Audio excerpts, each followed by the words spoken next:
The United States President Donald J. Trump has now cut off every aid, especially that of malaria, HIV, as well as gonococcus to developing nations of the world, especially Nigeria. And there have been a lot of reaction on social media. Many people are calling Donald Trump a wicked man who doesn't want the progress of Africans.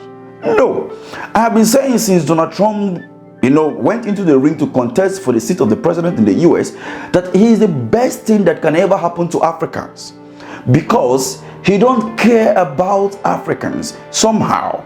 And because of that, his attitude of American first, then let Africans take themselves seriously, especially the leaders.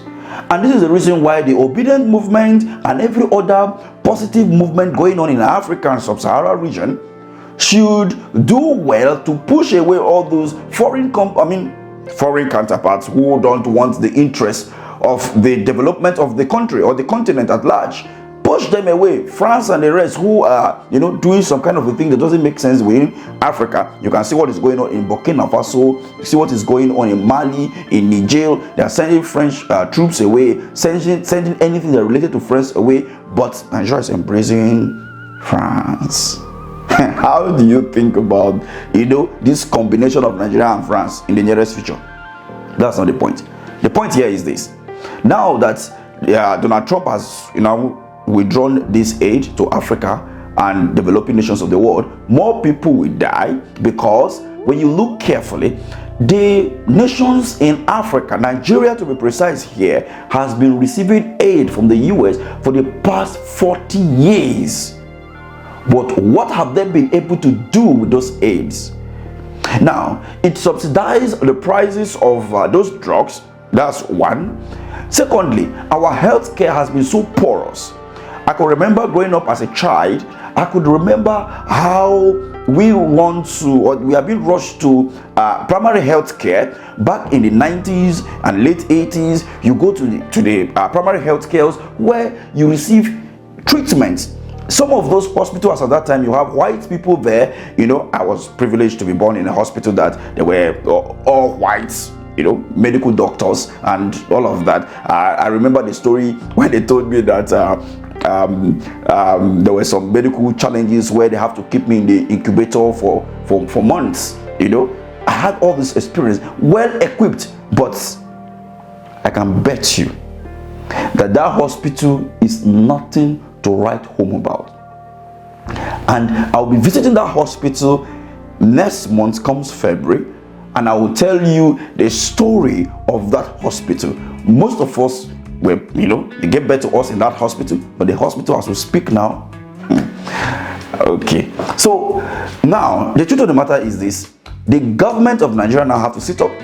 They have to now invest in our healthcare, invest in our education. As you can see, Mr. Peter Obi is traveling from one state to another. You can see his investment, personal investment into nursing schools, hospital, primary healthcare, and our educational sector.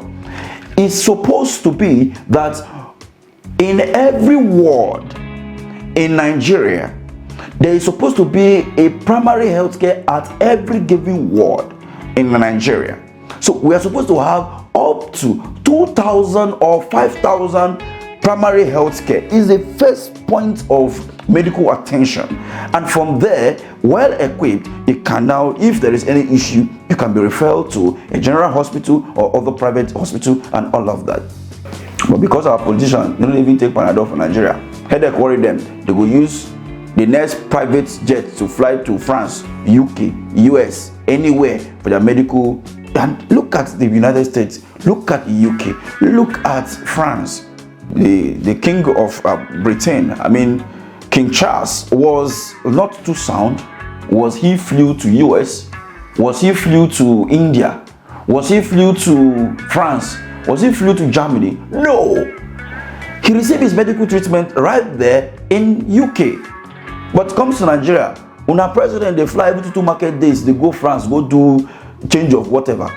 During Buhari time, we witnessed 90 days he was not in Nigeria, and he came back with a lot of misinformation, with a lot of allegation, with a lot of abracadabra on the media space.